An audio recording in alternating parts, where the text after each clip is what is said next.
हे आत्मा, अपना हिसाब दो। धरती पर रहते तूने धर्म और भक्ति की साधना की थी? महाराज, मैंने किसी का धन नहीं छीना, न खून किया, और मैंने भक्ति भी की थी। पाप छोड़ना ही धर्म नहीं है, और शास्त्र विरुद्ध भक्ति का नतीजा नरक ही होता है। महाराज, मुझे तो किसी ने बताया ही नहीं कि कौन सी भक्ति सही है। झूठा है तेरा बहाना। देख, पूर्ण परमात्मा स्वयं तेरे द्वार पर आए। परमात्मा कबीर जी ने तुझे ज्ञान दिया, उनका विरोध किया। ये देख तूने क्या किया। बेटा, जो तुम कर रहे हो वो गलत साधना है। जो तुम साधना कर रहे हो उससे तुम्हें कोई लाभ नहीं मिलेगा, बल्कि नरक में डाले जाओगे। बेटा, मेरी प्रार्थना है तुमसे, इस सतभक्ति को ना ठुकराओ।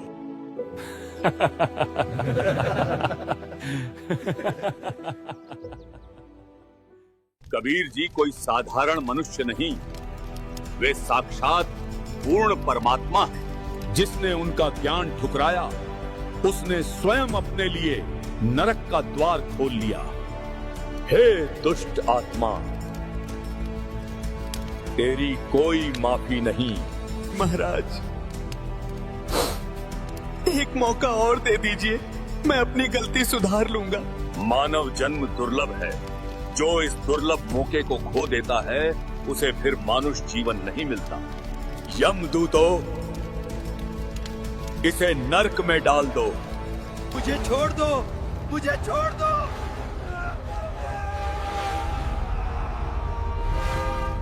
अगली आत्मा को लाया जाए।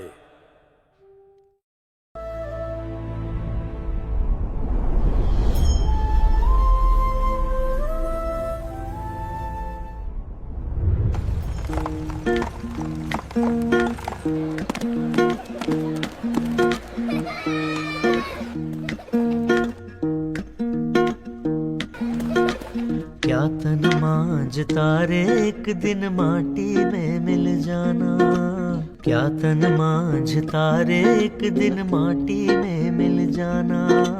पवन चले उड़ जाना रे पगले, समय चूक पछताना है, समय चूक पछताना। क्या तन मांझता रे, एक दिन माटी में मिल जाना। क्या तन मांझता रे, एक दिन माटी में मिल जाना।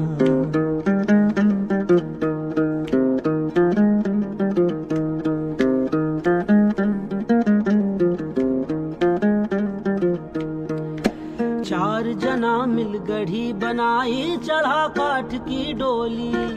चारों तरफ से आग लगा दी, फूंक दई रे जैसे होरी, हे फूंक दई रे जैसे होरी। क्या तन मांझता रे, एक दिन माटी में मिल जाना। क्या तन मांझता रे, एक दिन माटी में मिल जाना।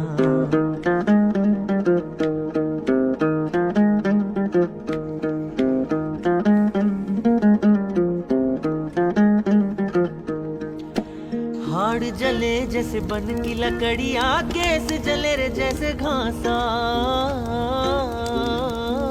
हे हाड़ जले जैसे बन की लकड़ियाँ, केस जले जैसे घासा रे। कंचन जैसी काया जल गई, कोई ना आए पासा, हे कोई ना आए पासा। क्या तन मांझता रे, एक दिन माटी में मिल जाना। क्या तन मांझता रे, एक दिन माटी में मिल जाना।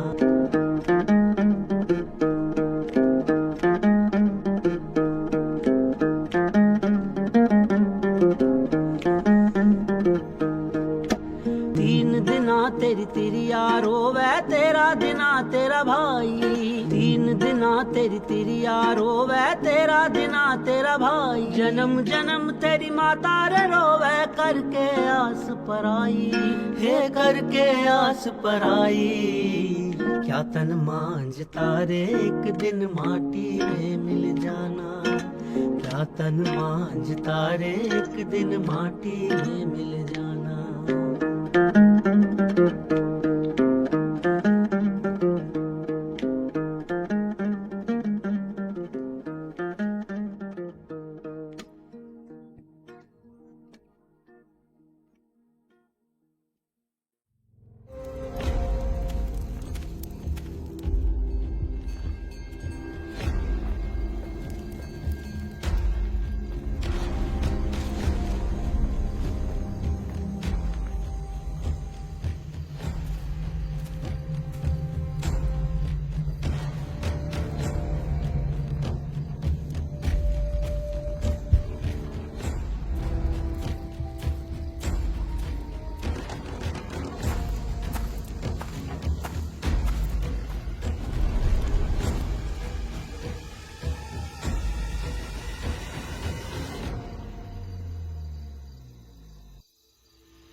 आप सब जानते हो ये गुप्त सभा क्यों बुलाई गई है।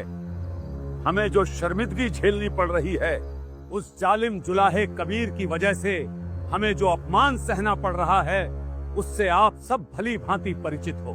चाहे गली हो, चाहे कोई चौराहा, चाहे मंदिर हो, चाहे मस्जिद, जैसे हर जगह हमें नीचा दिखाने का मौका ढूंढता फिरता है।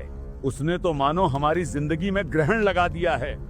मैं अपने साथ हुए बदव्यवहार के बारे में बताता हूँ। मैं काशी के सबसे बड़े भव्य मंदिर में वर्षों से शास्त्र पढ़ाता आया हूँ। लोग बड़ी श्रद्धा और आदर से मेरे चरण छूते थे, पर एक दिन अचानक वो जुलाहा कबीर वहां आ पहुंचा।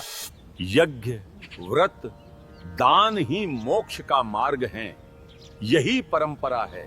आप भोली भाली जनता को गुमराह कर रहे हो।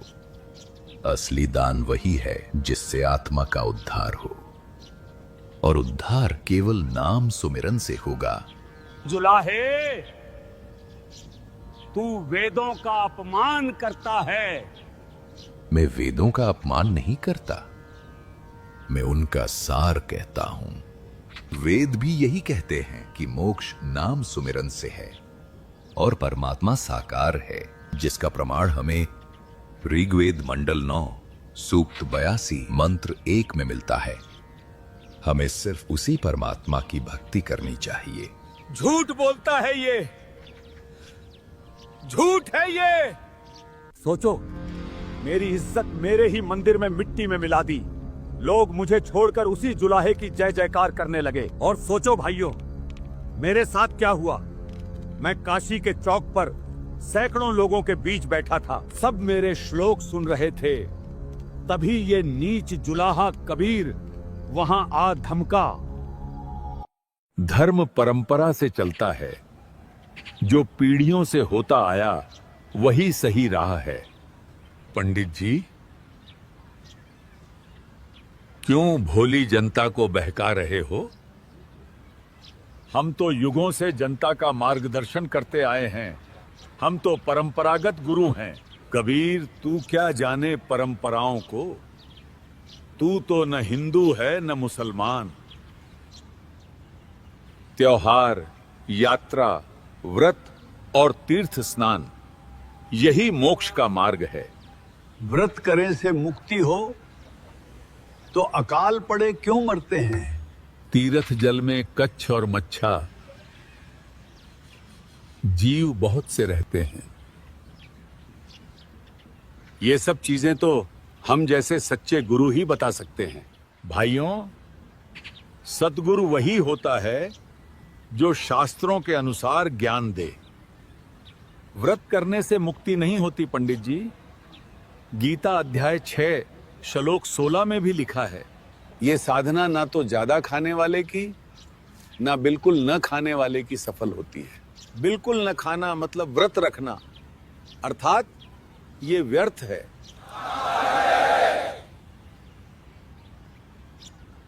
ये जुलाहा झूठ बोल रहा है।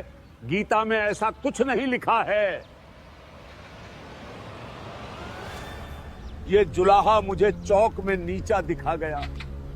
मेरी विद्या, मेरा मान सब मिट्टी में मिल गया। भाइयों, इस कबीर ने तो हमारा जीना हराम कर दिया है। हिंदू धर्म की जड़ें खोखली कर दी। केवल हिंदू ही नहीं, ये जुलाहा मुसलमानों को भी नहीं बख्श रहा है। सुनो, मेरे साथ क्या हुआ। ये अल्लाह का घर है। जो मक्का गया, हज अदा किया, अल्लाह के लिए कुर्बानी दी, वही नेक और परहेजगार माना जाएगा।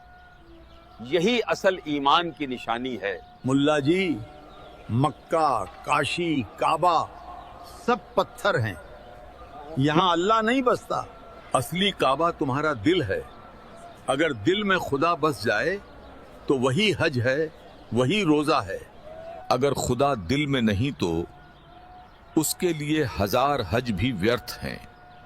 कुर्बानी करनी है तो अपने गुनाहों की करो। नबी मोहम्मद नमस्कार है। राम रसूल कहाया, 1,80,000 को सौगंध जिन नहीं करत चलाया। रोजा बंग नमाज देई थी, बिस्मिल की नहीं बात कही थी। बेजुबान जानवरों को कत्ल करने से अल्लाह तुमसे नाराज हो जाते हैं। ये हमारी इज्जत मिटा देगा। हज व्यर्थ बता रहा है और बिस्मिल करने को गुनाह। अल्लाह के पास जन्नत में जाने का यही रास्ता है। भाइयों, ये जुलाहा तुम्हें गुमराह कर रहा है। नहीं मौलवी जी, गुमराह तो आप कर रहे हो इन भोले भाले लोगों को। इसका इल्म किसी बाखबर से पूछ देखो, वही आपको संपूर्ण जानकारी देगा। बाखबर संत ही बताएगा कि वो अल्लाह कबीर कौन है, जिसने 6 दिन में सृष्टि की रचना की और अपने निजलोक में तख्त पर जा विराजा। कबीर जी को तो सच में कुरान का गहरा इल्म है।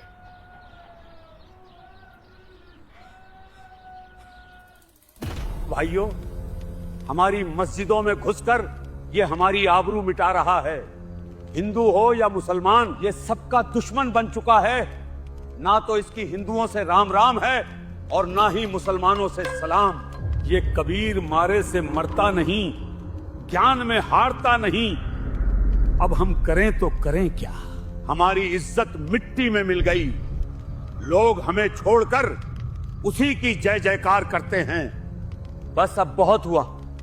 लो, हम सब यहीं आत्मदाह कर लेते हैं। जहर खाकर अपनी जान दे दें। ऐसी जिल्लत की जिंदगी जीने से अच्छा है मौत। हौसला रखो, मौत समाधान नहीं है।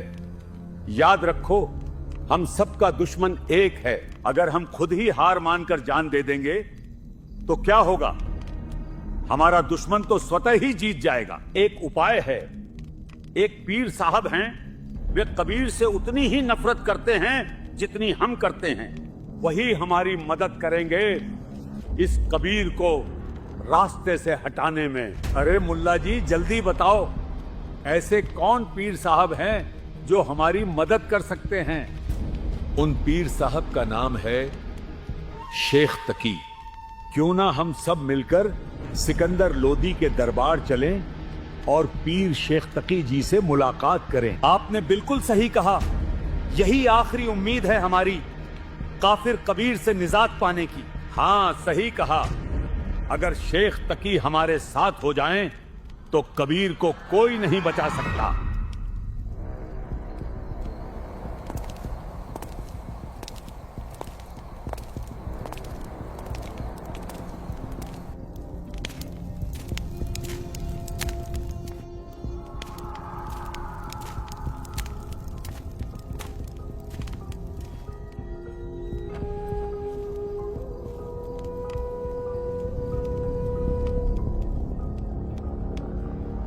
अरे धर्म के रखवालों, मेरे पास कैसे चले आए?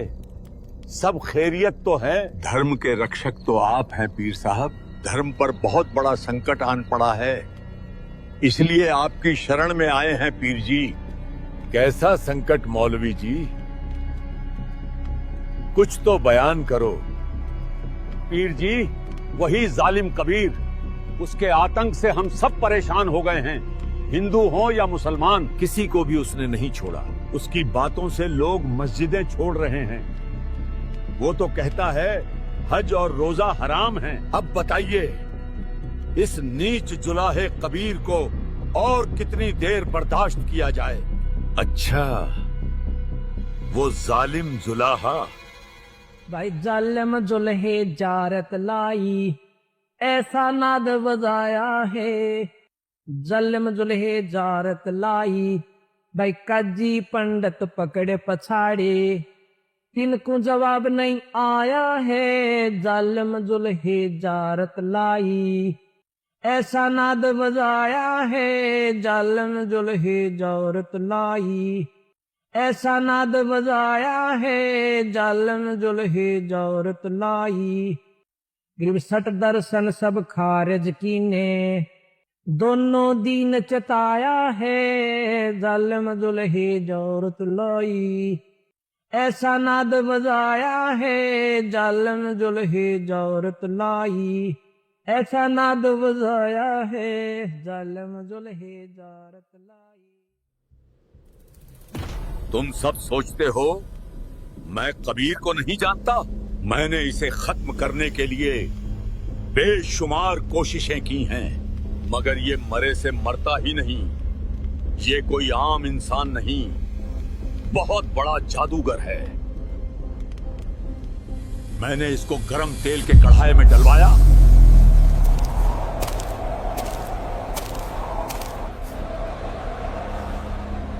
मगर उस खौलते तेल का इस पर कोई असर नहीं हुआ। मैंने खूनी हाथी से इसे कुचलवाना चाहा। छोड़ दो खूनी हाथी को, कुचल दो इसे।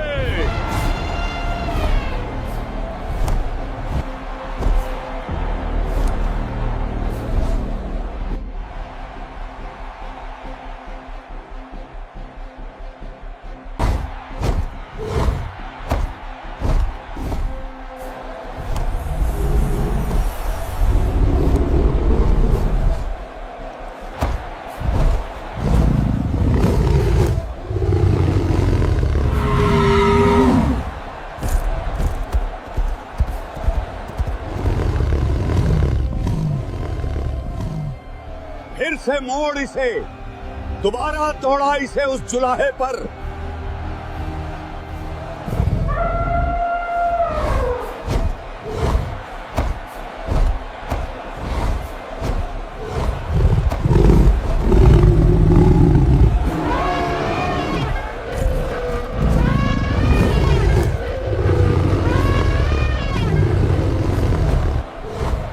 महावत, दौड़ा दे इस जुलाहे पर, वरना तेरी गर्दन कटवा दूंगा।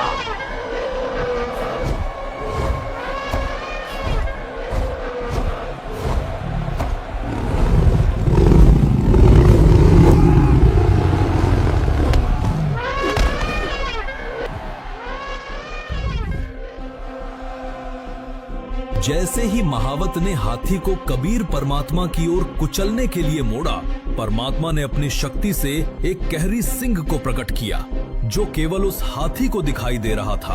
हाथी भयंकर सिंह को देखकर कांप उठता और भयभीत होकर मैदान छोड़कर भाग जाता है।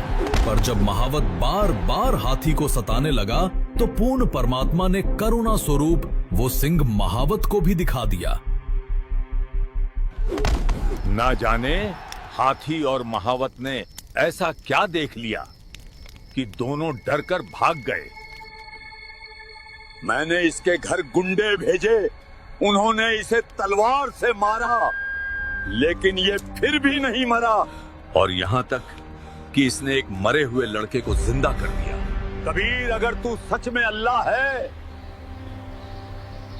तो कर दे इस मुर्दे को जिंदा। वो मुर्दा नदी में बहुत दूर बह गया था। इसने अपने हाथ के इशारे से ऐसा जादू किया कि वो मुर्दा अर्थी समेत वापस आ गया और नदी किनारे आ लगा। वो एक मुर्दा था और दोबारा जीवित नहीं हो सकता था, पर इसने अपनी शब्द के जादू से उस मृत शरीर में आत्मा ही प्रवेश कर दी। हे आत्मा, कबीर हुक्म से पुनः अपने शरीर में प्रवेश कर और उठ जा। कमाल हो गया, कमाल हो गया। सब जोर जोर से इसके जयकारे लगाने लगे और कहने लगे, कमाल हो गया, कमाल हो गया। इसने उस लड़के का नाम ही कमाल रख दिया। और इससे भी बड़ी हद तो तब हुई जब इसने मेरी ही बेटी को, जो कि मृत थी और कब्र में दफन थी। हे शेख तकी की लड़की, जीवित हो।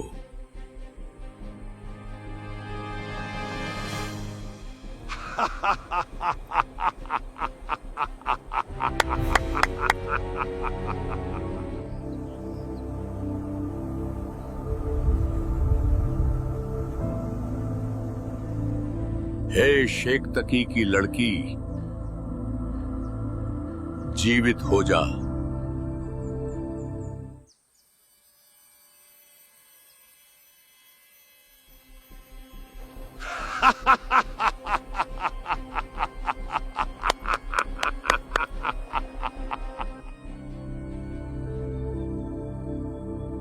ऐसे थोड़ी ना मुर्दे जिंदे होते हैं। मुर्दे तो कयामत के समय जीवित होते हैं। अगली आत्मा को लाया जाए।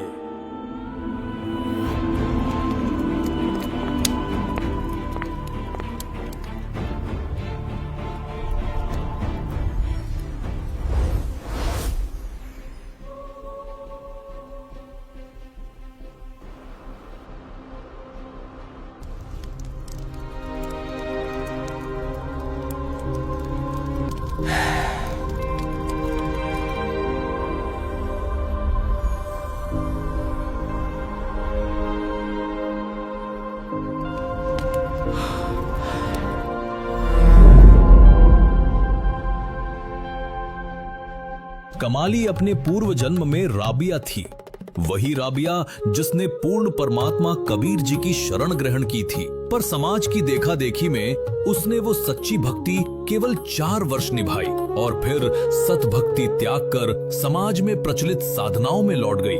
उस सत भक्ति के कारण राबिया वाली आत्मा को लगातार 3 मनुष्य जन्म और मिले। राबिया के बाद वो बांसुरी नामक प्रसिद्ध गायिका बनी, फिर एक गणिका के रूप में जन्मी और अंततः तीसरे जन्म में उसने शेख थकी के घर बेटी रूप में जन्म लिया। जब कमाली का जीवन काल पूर्ण हुआ और उसका लेखा जोखा धर्मराज के दरबार में किया जा रहा था, तभी पूर्ण परमात्मा कबीर साहब वहां प्रकट हुए और अपने शरणागत को धर्मराज के बंधन से मुक्त करा ले गए। हे आत्मा, तू जहां कहीं भी है, कबीर हुक्म से पुनः इस शव में प्रवेश कर और जीवित हो जा। उसे भी जीवित कर दिया।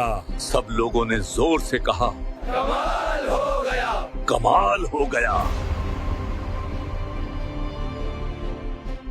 कमाल हो गया। सभी जोर जोर से इस जुलाहे के जयकारे लगाने लगे। जीवित होते ही मेरी ही बेटी ने मुझे बाप मानने से इनकार कर दिया और इस जुलाहे को ही अल्लाह बताने लगी, इस ही को अपना असली पिता बताने लगी। इस जुलाहे ने उसका नाम रखा कमाली। ये मुर्दों तक को जीवित करने की शक्ति रखता है, रूहानी शक्तियों में इसका कोई मेल नहीं, ये हराया नहीं जा सकता। अब हम क्या करेंगे? कोई तो समाधान हो। मैंने देख लिया, ये मारे से मरता नहीं। तलवार, तेल, हाथी, कुआं, इस पर कुछ असर नहीं करता। मगर इस बार मेरे पास ऐसा मंसूबा है कि ये जालिम जुलाहा बदनाम होकर खुद ही भाग जाएगा। बदनामी से ही इसका काम तमाम होगा। मौत से ये बच जाता है, मगर इस बार इसे इसकी इज्जत से मारेंगे। मेरा मंसूबा सुनो।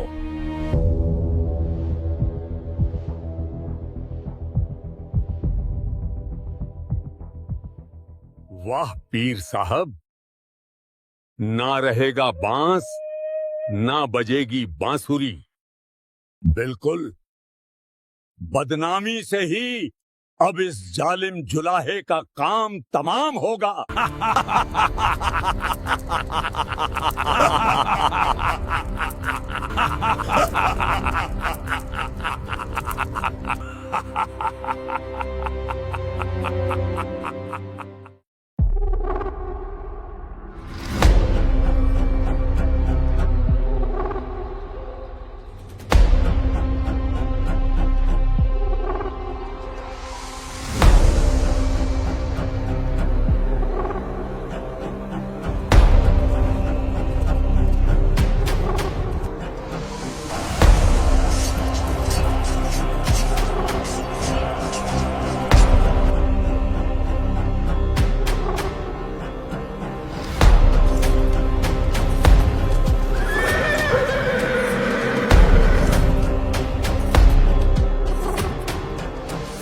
सबको पता है आपको किस काम के लिए इकट्ठा किया गया है। ये पत्र धरती के कोने कोने पर जाना चाहिए, कोई कोना छूटना नहीं चाहिए। आगे बढ़ो, इस पत्र को धरती के कोने कोने में पहुंचा दो।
कबीर सेठ पुत्र नूर अली अंसारी जुलाहों वाली कॉलोनी काशी शहर में 3 दिन का धर्म भोजन भंडारा कर रहे हैं।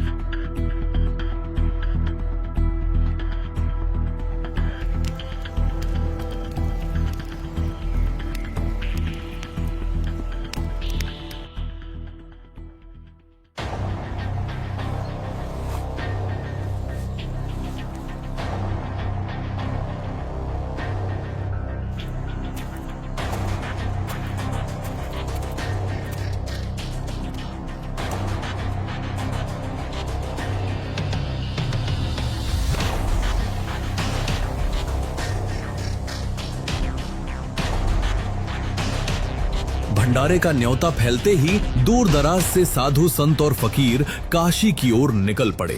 लाखों की भीड़ उमड़ने लगी और उधर कबीर साहब अपनी छोटी सी कुटिया में मानो सब कुछ देख रहे थे और मंद मंद मुस्कुरा रहे थे।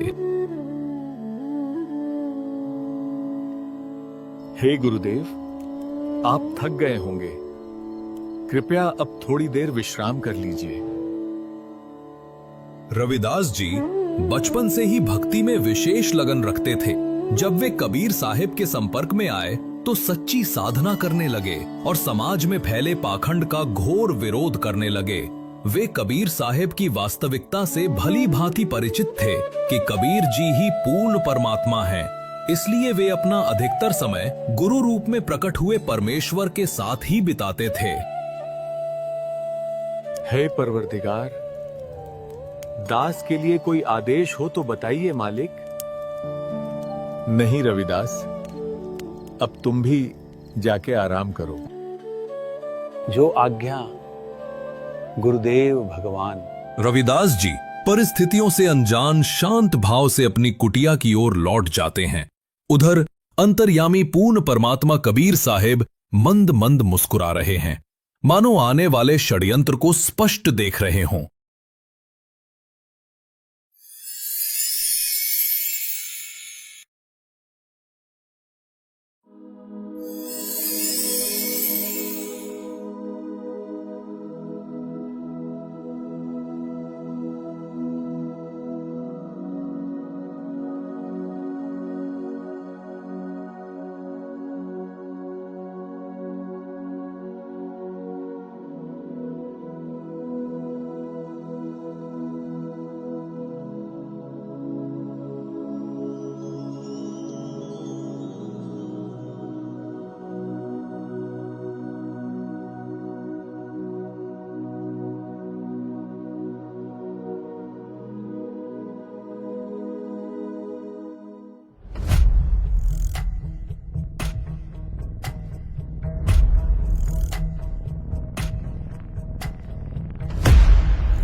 अरे देखो, इतने सारे साधुजन एक साथ, जरूर कोई बड़ा आयोजन है। कुछ विशेष जरूर है।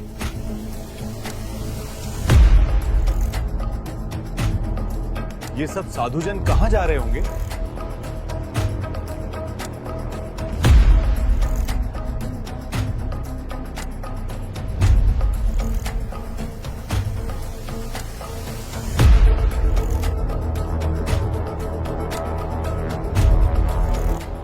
हर तरफ साधु ही साधु हैं।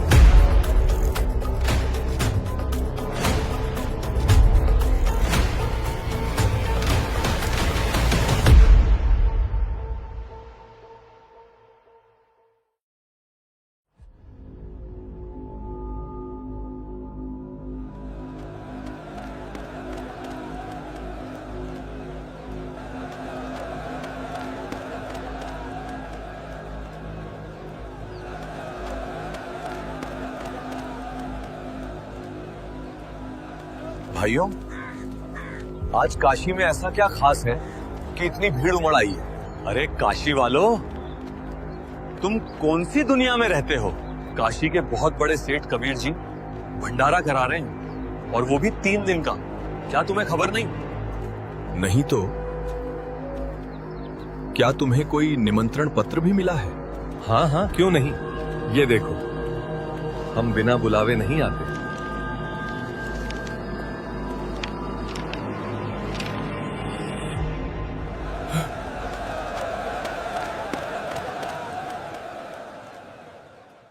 जब रविदास जी को यह ज्ञात हुआ कि किसी ने झूठे निमंत्रण पत्र बांट दिए हैं, कबीर परमात्मा के नाम पर एक नया षड्यंत्र रच दिया गया है, वो बेचैनी से भर गए। आंखों में चिंता और मन में पीड़ा लेकर वे सीधा अपने सदगुरु पूर्ण परमात्मा कबीर साहिब जी की कुटिया की ओर दौड़ पड़ते हैं। कुटिया में पहुंचते ही रविदास जी कबीर परमात्मा को सारी बात से अवगत कराते हैं। रविदास जी, क्या बात है? आज बहुत उदास लग रहे हो। हे गुरुदेव, आप सबका भला चाहते हो और ये लोग आपका बुरा ही सोचते हैं। ऐसा क्या हुआ रविदास जी? थोड़ा स्पष्ट बताओ। हे गुरुदेव, संकट आ गया है। किसी मूर्ख ने आपके नाम से झूठी चिट्ठी बांट दी है। पर ऐसा क्या लिखा है उस चिट्ठी में रविदास? गुरुदेव, उसमें लिखा है कि काशी के सेठ नीरू पुत्र कबीर 3 दिन का भंडारा करवा रहे हैं। सेठ कबीर जी प्रतिदिन भोजन करने वाले को प्रत्येक बार एक दोहर, एक स्वर्ण मोहर और सूखा सीधा भी दान करेंगे। भोजन में सभी प्रकार के मिष्ठान व व्यंजन परोसे जाएंगे। हे गुरुदेव, ये सब आपके खिलाफ भयानक षड्यंत्र है। रविदास, मैं इन सब का भला चाहता हूं, पर ये मुझे अपना दुश्मन मानते हैं। मैं इन्हें इस काल लोक से मुक्ति देना चाहता हूं, और ये मुझे ही मारने दौड़ते हैं। रोज रोज के इन षड्यंत्रों से मैं अब थक चुका हूं। रविदास, दरवाजा बंद कर दो और अंदर से साकली लगा दो। चाहे कोई कितना भी दरवाजा पीटे, खोलना मत। वे अपने आप थक हार कर वापस लौट जाएंगे। आज रात्रि होते ही मैं अपने वृद्ध माता पिता को लेकर इस नगर को छोड़ दूंगा, जिसकी हमने शरण ली है। रविदास, अब हमारी रक्षा भी वही करेगा इस भारी संकट से। जो सबका मालिक है, उसी को याद करो रविदास।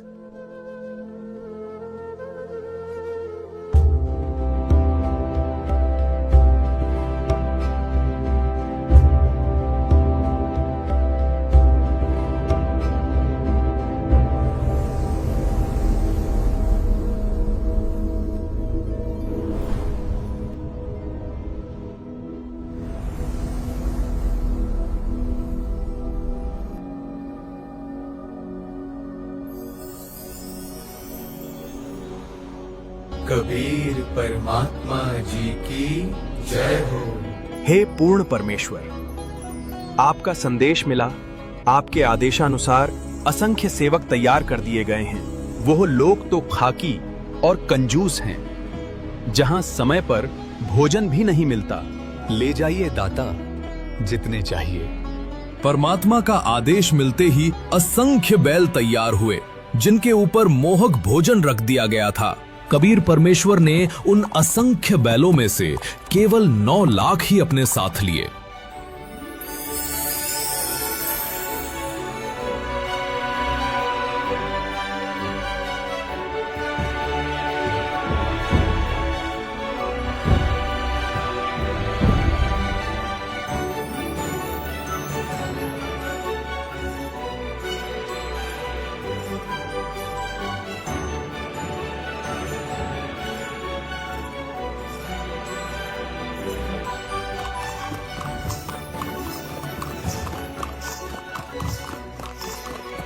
अरे ये कौन सेठ है? कैसा अद्भुत घोड़ा है! और ये बैलों की इतनी बड़ी कतार कहाँ से आ रही है? और बोरे भरे पड़े हैं लड्डू, जलेबी, कचौड़ी से। ऐसा तो काशी में कभी नहीं हुआ। और ये बैल देखो, जैसे स्वर्ग से उतरे हो। जल्दी चलो, बड़ा स्वादिष्ट भंडारा लग रहा है। कभी न देखे गए बैल, कभी न देखी गई समृद्धि, कभी न देखा गया ऐसा सेठ, और ना ही कभी इतने सुंदर वेशभूषा में सेवादार। षड्यंत्रकारियों ने जिस भंडारे को बदनामी समझा था, वही अब परमात्मा की लीला बनकर काशी में प्रकट हो रहा था।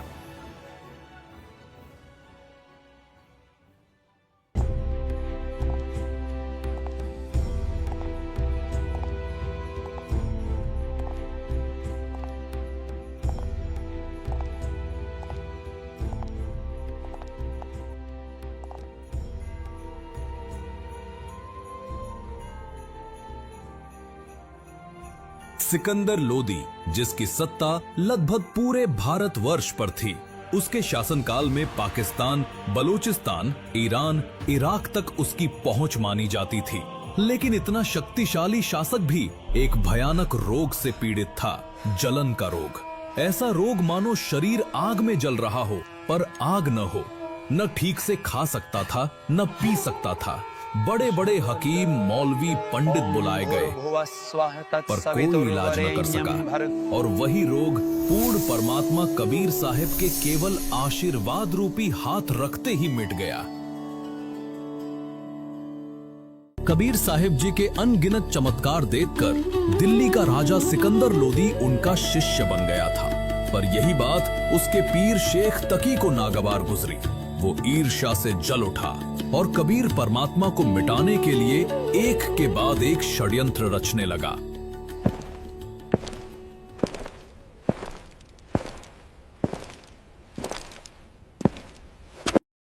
आइए पीर जी, कैसे आना हुआ? महाराज, क्या आपको मालूम नहीं, आपके गुरुदेव काशी में बहुत बड़ा भंडारा कर रहे हैं। आपके नाम भी चिट्ठी आई है। क्या आप वहां नहीं जाएंगे महाराज? क्यों नहीं? मेरे गुरुदेव भंडारा करें और मैं न जाऊं, ये कैसे हो सकता है? सैनिकों, हमारी यात्रा की तैयारी करो।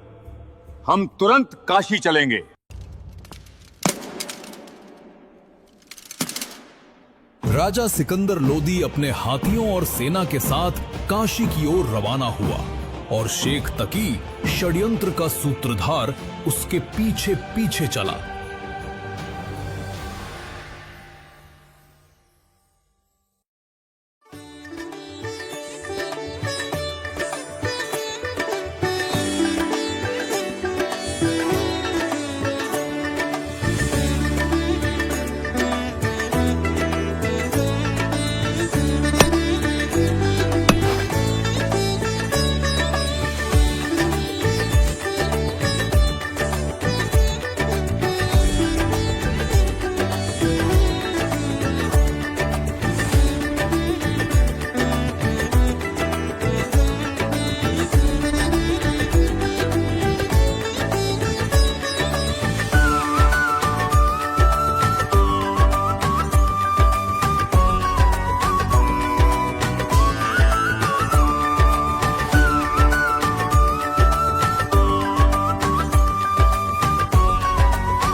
ये लीजिए गर्मा गर्म जलेबी।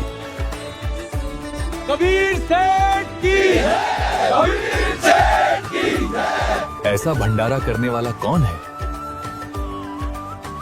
हम उसके दर्शन किए बिना नहीं जाएंगे। सचमुच जैसा पत्र में लिखा था वैसा ही मिल रहा है, सोने की मोहर और दोहर तक।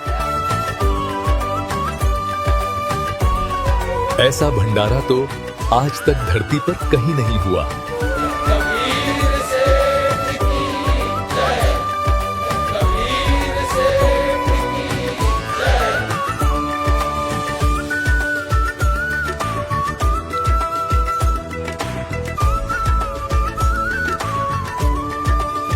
कबीर सेठ की जय। हे अल्लाह, ये कैसा मनमोहक भंडारा है। कबीर सेठ की ये भंडारा कैसे चल रहा है? कौन करा रहा है ये सब? अरे सचमुच जैसा पत्र में लिखा था वैसा ही मिल रहा है, सोने की मोहर और दोहर तक। ऐसा भंडारा तो आज तक धरती पर कहीं नहीं हुआ। ये क्या हो गया? वो गरीब जुलाहा जिसे 2 वक्त की रोटी नसीब नहीं होती, वो इतना बड़ा भंडारा कैसे करा सकता है?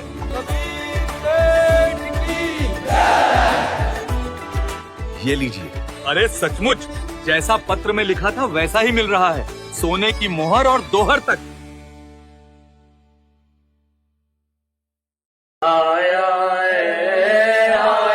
है बंजारा केशो आया है, काशी आया माल अपारा केशो आया है। आया है बंजारा केशो आया है। 9 लाख बॉडी बड़ी विशंबर, 9 लाख बॉडी बड़ी विशंबर, दिया कबीर भंडारा केशो आया है। आया है बंजारा केशो आया है। धरती ऊपर तंबू तारे, धरती ऊपर तंबू तारे, चौपड़ के बजारा केशो आया है। आया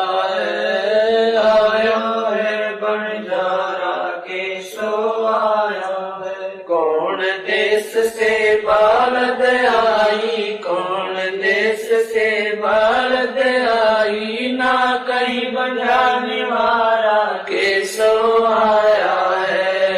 आया है बंजारा केशो आया है। अपरम पार पार गत तेरी, अपरम पार पार गत तेरी, कित उतरी जलधारा केशो आया है। आया है बंजारा केशो आया है। साहूकार नहीं कोई जाके, साहूकार नहीं कोई जाके, काशी नगर मजारा केशो आया है। आया है बंजारा केशो आया है। दास गरीब कल्प से उतरे, दास गरीब कल्प से उतरे, जिया पे अलख कर तारा केशो आया है। आया है बंजारा केशो आया है। दास गरीब कल्प से उतरे, दास गरीब कल्प से उतरे, जिया पे अलख कर तारा केशो आया है। आया है बंजारा केशो आया। भक्त जी, मेरे गुरुदेव कबीर जी कहाँ हैं? मैं उनसे मिलना चाहता हूँ। राजन, कबीर जी का तो पता नहीं, पर सामने एक विशाल तंबू में केशव नाम का व्यक्ति बैठा है, जो ये सारी व्यवस्था करा रहे हैं। आप चाहो तो उनसे मिल सकते हो। मान्यवर, आप कौन हैं और भगवान कबीर जी से आपका क्या संबंध है? मेरा नाम केशव है। मैं कबीर जी का पगड़ी बदल मित्र हूं। उनका संदेशा आया था, एक छोटा सा भंडारा करना है, तो दास उनकी सेवा में हाजिर है। छोटा सा भंडारा, 18 लाख आदमी यहां भोजन कर रहे हैं और ये इसे छोटा कहता है। हाँ? परंतु कबीर जी स्वयं क्यों नहीं आए? राजन, जब उनकी मौज होगी वे स्वयं पधारेंगे। दास उनकी सेवा में यहाँ हाजिर हैं। राजन, आपसे प्रार्थना है, आप भी भंडारा ग्रहण करें। नहीं, भंडारा तो मैं अपने गुरुदेव के दर्शन के पश्चात ही ग्रहण करूंगा।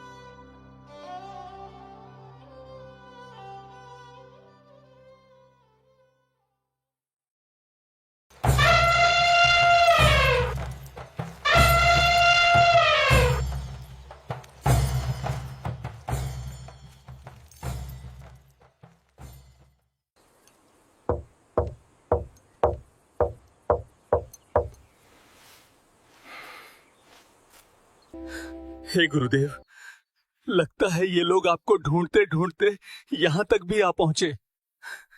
रविदास, तुम दरवाजा मत खोलना। ये लोग दरवाजा पीट पीट कर थक जाएंगे और स्वयं लौट जाएंगे। दरवाजा खोलिए गुरुदेव, आपका दास सिकंदर लोधी आया है। राजन, मैं बहुत दुखी हो चुका हूं। किसी ने मेरे नाम से झूठी चिट्ठी बांट दी है। मैं तो एक गरीब जुलाहा हूं, पूरे दिन जुलाहे का काम करता हूं।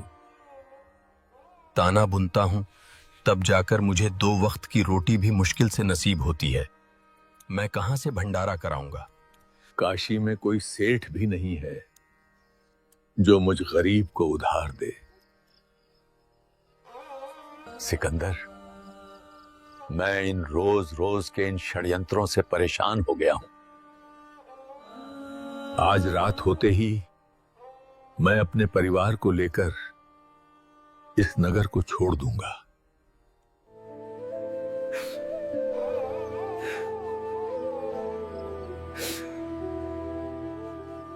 हे अल्लाह, आप अपने इस दास को भ्रमित नहीं कर सकते। दास जान चुका है कि आप कौन हैं। बाहर आपकी मनमोहक लीला चल रही है। 18 लाख लोग भोजन कर रहे हैं, आपकी जय जयकार कर रहे हैं। दास आपके दर्शन करना चाहता है, दरवाजा खोलिए। परवरदिगार। रविदास, खोल दो दरवाजा।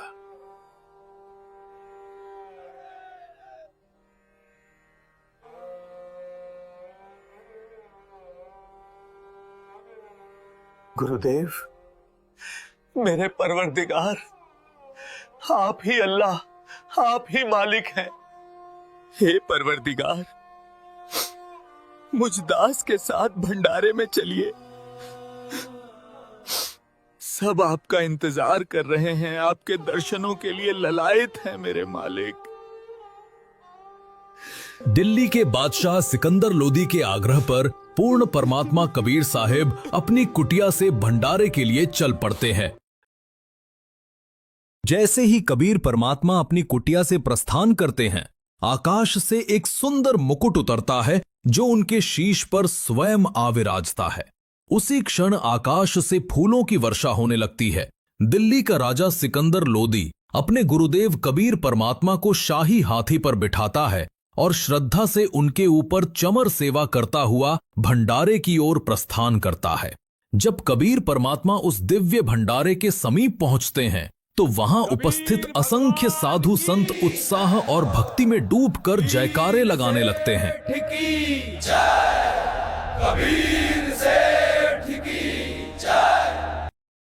भगवान कबीर जी भंडारे में पधार चुके हैं। परमात्मा जी से अर्ज करो कि कुछ समय अपने दास केशव के पास भी बैठें। जो आज्ञा भगवान। वहीं भंडारे के मुख्य तंबू में विराजमान कबीर परमात्मा के ही दूसरे स्वरूप केशव जी को यह दिव्य समाचार मिलता है। केशव जी तुरंत एक सेवक को भेजकर परमात्मा से तंबू में पधारने का आग्रह कराते हैं। जैसे ही कबीर परमात्मा तंबू में प्रवेश करते हैं, आकाश से एक अद्भुत स्वर्णमय सिंहासन उतरता है।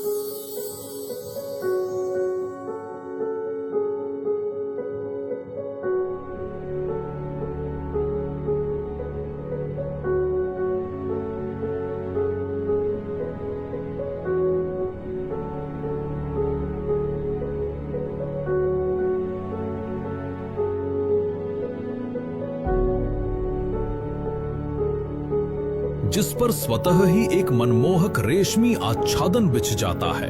पूरा वातावरण जयकारों से गूंज उठता है और फिर आरंभ होती है वो दिव्य ज्ञान चर्चा, जहां स्वामी और सेवक दोनों एक ही सत्य के दो रूप बनकर विराजते हैं। हे परमपिता, सारी सृष्टि के सृजनहार, आप इस गंदे लोक में क्यों आ गए? हे परमात्मा, आपने इस जीव लोक के लिए वो हंसलोक सतलोक क्यों छोड़ दिया? सतलोक में दूध की नदियां बहती हैं, अविनाशी बाग हैं, गगन में दिव्य फव्वारे झरते हैं। वो सब छोड़कर आप यहां क्यों आए, इस जीव लोक में?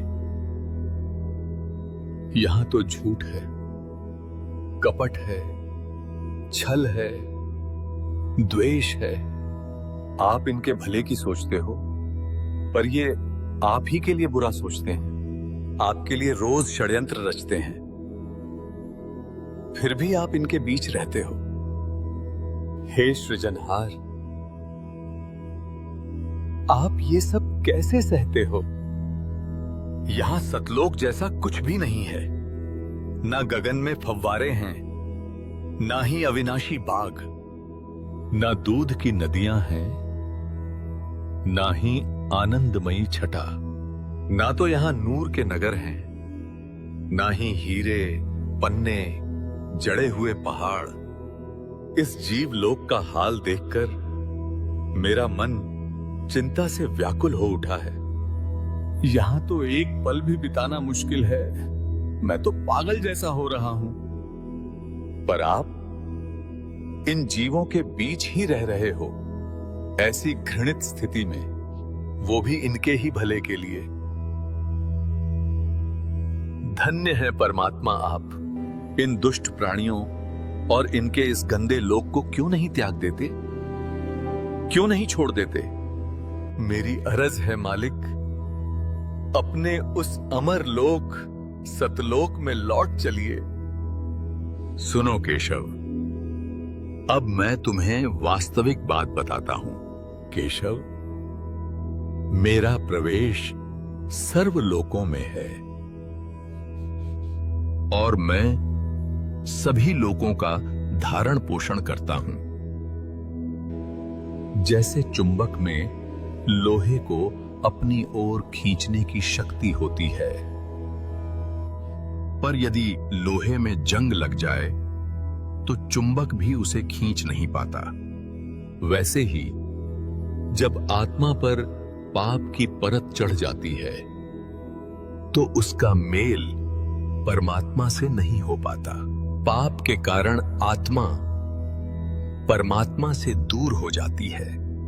हे केशव, सर्वप्रथम मैं इन जीवों को ऐसा मंत्र दूंगा जिससे इनके पाप का नाश होगा और फिर मैं इन्हें अपने साथ वैसे ही जोड़ लूंगा जैसे चुंबक जंग रहित लोहे को अपने साथ जोड़ लेती है, और फिर इन्हें अपने साथ वापस सतलोक ले जाऊंगा।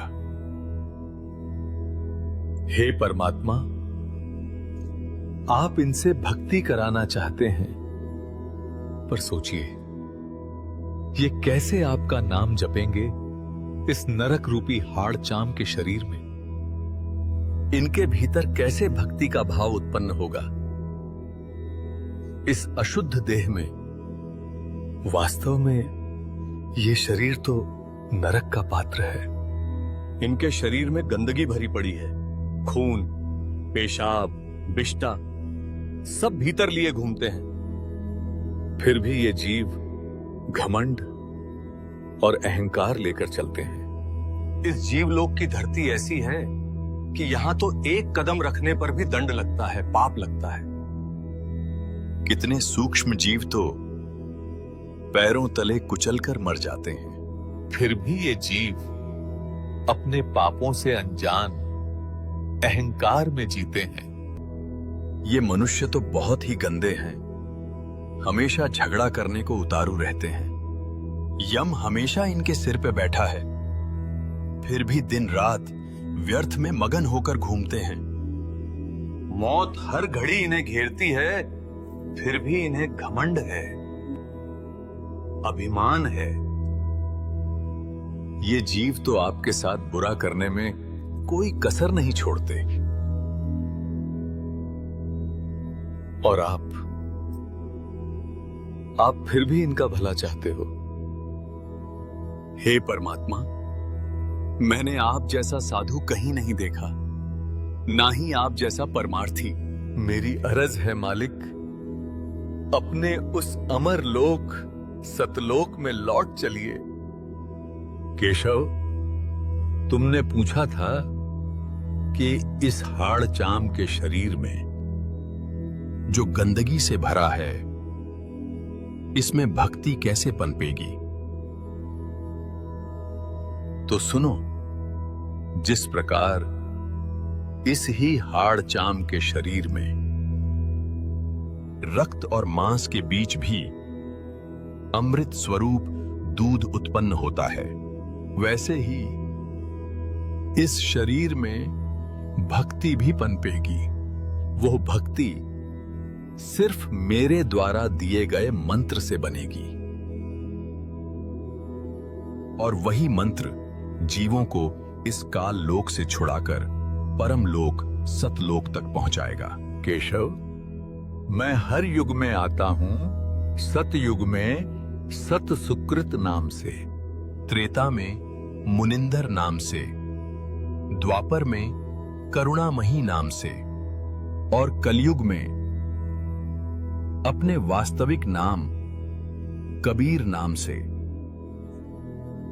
इसके अतिरिक्त भी मैं साधारण साधु संत की भूमिका निभाकर जीवों को सतभक्ति का ज्ञान देने की कोशिश करता हूं, पर ये जीव ये एक नहीं समझते, ना मेरा ज्ञान सुनना चाहते हैं, बल्कि मेरी बात को न समझकर मुझे ही मारने दौड़ते हैं। हे केशव, मैं अलग अलग भेष धरकर कभी जिंदा महात्मा, कभी साधु, तो कभी फकीर बनकर घर घर गया। इन सभी जीवों ने काल द्वारा फैलाया हुआ अज्ञान इतना अधिक सुना है कि मेरे द्वारा दिया गया सद्ज्ञान इन्हें कड़वा लगता है। जैसे जैसे जीव इस सद्ज्ञान को समझने और स्वीकारने लगता है, मैं उसे वास्तविक मंत्र देता हूं और इस काल लोक से मुक्त करा देता हूं। इसलिए मैं बंधनों से मुक्त कराने वाला बंदी छोड़ भी कहलाता हूं। केशव और परमात्मा की ये चर्चा 8 पहर तक चली। ये ऐसा चमत्कार था कि मैदान में उपस्थित प्रत्येक व्यक्ति इस चर्चा को सुन पा रहा था। कबीर साहेब की जय, केशव सेठ की जय। परमात्मा के सत्संग को सुनकर लाखों व्यक्तियों ने नाम लिया और उनकी जय जयकार की। पर कहते हैं ना, दुष्ट ना छोड़े दुष्टता।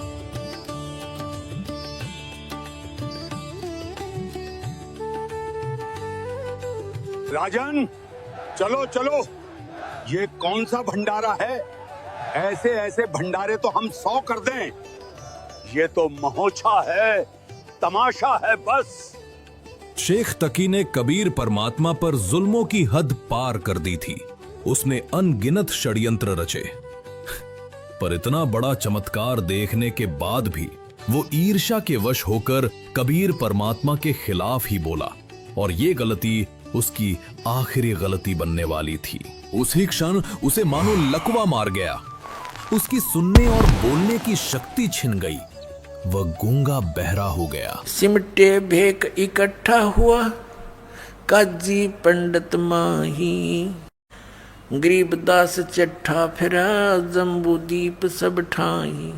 मसलत करी मिलाप से जीवन जन्म कछु नाही, गरीबदास मेला सही बेक सिमटे ताही। सेतु बंद रामेश्वरम द्वारका गढ़ गिरनारी, गरीबदास मुल्तान मग ये आए भेख अपार। हरिद्वार बद्री विनोद गंगा और केदार, गरीबदास पूरब सजे ना कुछ किया विचार।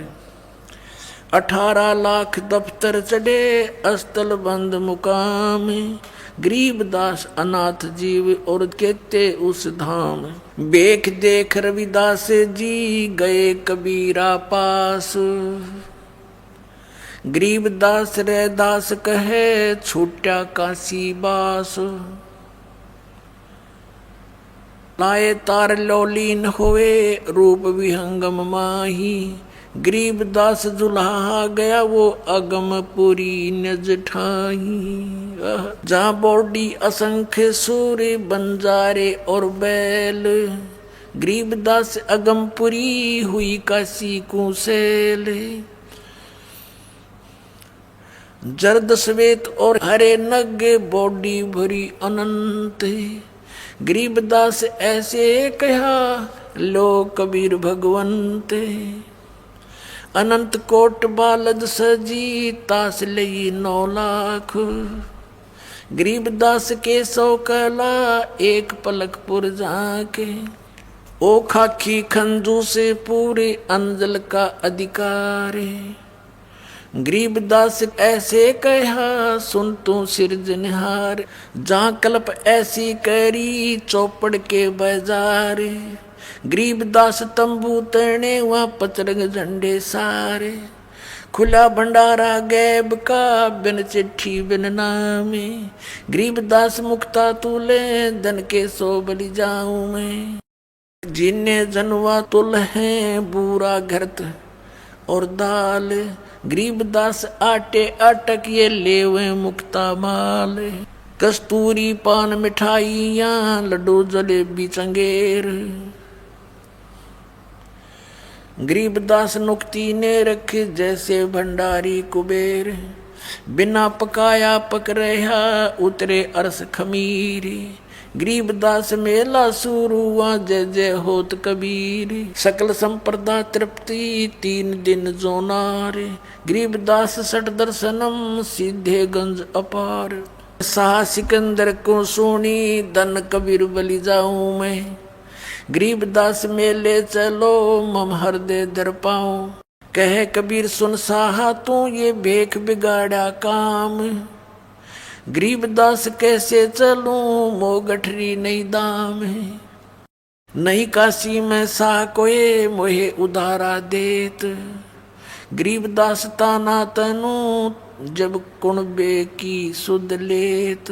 मैं आधीन निकट हूँ उदर बर मोहे, गरीबदास माता दुखी और मोमन है छोए।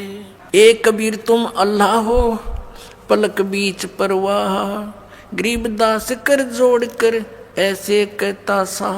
तुम दयाल दरवेश हो धर आए नर रूप, गरीबदास ऐसे कहे सहा सिकंदर भूप। उठे कबीर कर्म किया बरसे फूल आकाश, गरीबदास मेले चले वह चौर कर रविदास। 3 एक चंडोले में रैदास शाह कबीर, गरीबदास चौरा करे वो बादशाह बलबीर। मुकुट मनोहर बांध कर चढ़े फील कबीर, गरीबदास उस पूरी में कोई न धर है धीर। के सो चले कबीर पर कबीर कष्ट क्यों कीन, गरीबदास हाथी चढ़े ये मेला देखन 3। चौपड़ के बाजार फिर आए के सो पास, गरीबदास कुर्बान गति अब क्या क्या कहूँ बिलासे। पाट पटंबर बिछ गए वहाँ ऊपर हीरे लाल, गरीबदास साहब धड़ी बोला ये मुक्ता माल। केसो और कबीर का तंबू माहे मिलाप, गरीबदास 8 पैर लगे गोष्ठी निजगर गाप। केसो कह कबीर से ये पूछे बाता बीने, गरीबदास क्यों उतरे ऐसे मुल्क मलीने।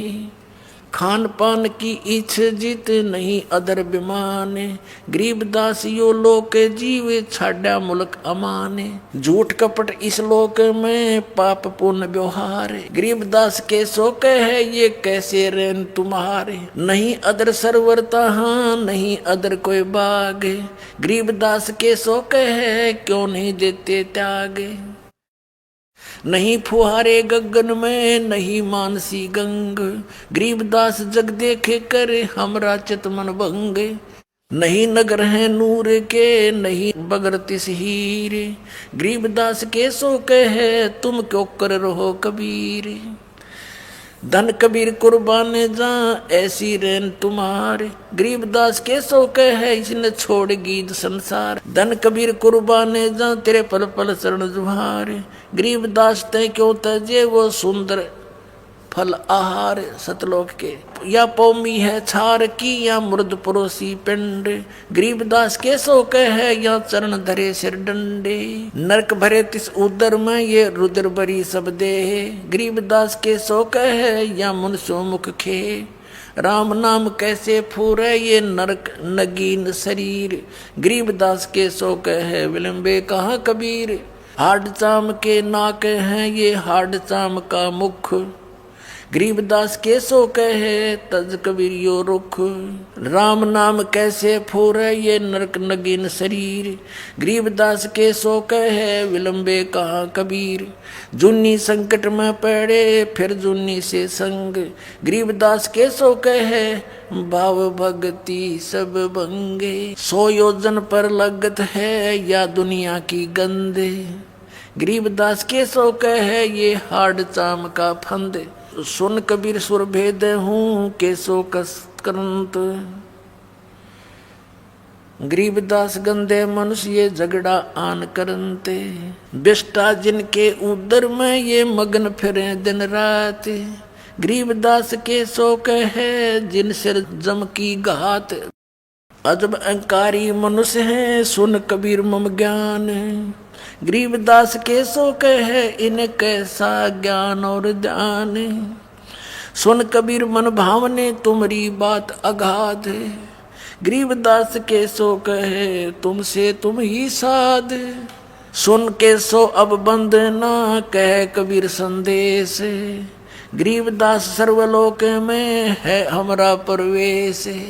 हम अमान अवगत पूरे से चुंबक जो चमकार, गरीबदास लोहा फेरे हमरे अदर आधार। हाड चाम की देह में दूध रतन सरवंत, गरीबदास घट पेंडे में ऐसे है भगवंत। थन दूधी को पाड़ के जय कोई देखे दूध, गरीबदास उस घट पेंड में हाड चाम और गूदे। योग सत्तर हमें ज्ञान दिया जीवन समझा एक, गरीबदास घर घर फिरे ये दरे कबीरा बेख। 70 युग सेवन किए किने न बूझी बात, गरीबदास मैं समझावत हूँ ये मोहे लगावे लात। स्वर्ग मृत्यु पाताल में हम बैठे कई बार, गरीबदास धर घर घर से जा मार मार के मारे। कल्प कोट युग बीतिया हम आए तिस बेर, गरीबदास के सो सुनो देन भक्ति की टेर। हमारी जात अपूरे भी पूर्व रेन हमारे, गरीबदास कैसे जुड़े इस पश्चिम के कातारे। हम हैं पूर्व ठेठ के ये उत्तरे अवगट घाट, गरीबदास जीव दक्षिण के यो ना मिलती साठ। अनंत कोट बाजी जहाँ रचे सकल ब्रह्मंडी, गरीबदास मैं क्या करूं यो काल कर जीव खंडी। तो कहते हैं कोई कहे जग जोनार करी, कोई कहे महोछा, बड़े बड़ाई करा करें यो गाड़ी काटे ओछा। 3 दिन का भंडारा पूर्ण हुआ। जिस झूठी चिट्ठी से षड्यंत्र रचा गया था उसी को पूर्ण परमात्मा कबीर साहब ने सत्य कर दिखाया। जैसा उसमें लिखा था वैसा ही हुआ। प्रत्येक साधु संत को मोहक भोजन मिला। हर थाल में स्वादिष्ट व्यंजन परोसे गए और भोजन के साथ सबको मिला एक दोहर, एक अशर्फी और सूखा सीधा। सभी जन तृप्त हुए, संतोष और आनंद से भर गए। कबीर भगवान की। ये था वो दिव्य क्षण जब बदनामी की चाल परमात्मा की लीला बन गई। कहते हैं केवल पूर्ण परमात्मा ही असंभव को संभव बना सकता है। जो कभी घट नहीं सकता उसे घटा देता है। काशी के इस भंडारे में भी ऐसा ही चमत्कार हुआ। जो होना असंभव था उसे पूर्ण परमात्मा कबीर साहब ने कर दिखाया। इतना मनमोहक और दिव्य भंडारा कि उसने इतिहास रच दिया। एक ऐसी घटना जिसे सदियों तक श्रद्धा से याद किया जाएगा। भंडारा पूर्ण होते ही सभी सेवक आत्माएं अपने शेष सामान को फिर से बैलों पर लादने लगीं और थोड़ी ही देर में वे सभी सेवक और असंख्य बैल गंगा नदी के किनारे जाकर खड़े हो गए। गंगा में पानी ज्यादा है, अभी जाना सही नहीं रहेगा केशव जी। बिल्कुल सही बात है, अभी जाना सही नहीं रहेगा सेठ जी। जाइए जाइए केशव जी, आपके बंजारे दूर ना निकल जाएं।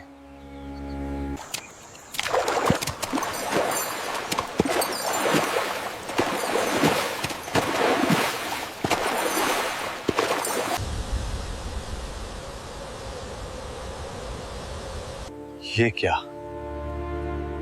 कहां गए बंजारे, कहां गए बैल? राजन, जहां से आए थे वहीं चले गए।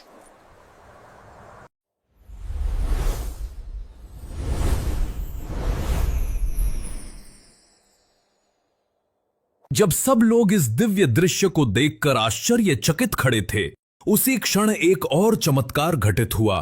केशव रूप धीरे धीरे प्रकाश में विलीन होने लगे और कुछ ही पलों में वे पूर्ण परमात्मा कबीर साहेब जी में समा गए। अब वहां केवल एक ही स्वरूप शेष था, स्वयं सृष्टिकर्ता पूर्ण परमात्मा का। ये दृश्य साक्षी था उस सत्य का कि पूर्ण परमात्मा के लिए कुछ भी असंभव नहीं होता। उन्होंने इस षड्यंत्र को न केवल निष्फल किया बल्कि संसार के लिए एक उदाहरण प्रस्तुत किया। न गरीब में भेद करता है न अमीर में। समय आने पर वो अपने भक्तों की रक्षा के लिए असंख्य भेष धारण करता है और अपनी लीला से सिद्ध करता है कि वही है सृष्टि का पालनहार, वही है पूर्ण परमात्मा। ये अनमोल ज्ञान जगत गुरु तत्वदर्शी संत रामपाल जी महाराज के सत्संग का अंश मात्र है। संपूर्ण आध्यात्मिक ज्ञान के लिए सुनिए संत रामपाल जी महाराज के मंगल प्रवचन।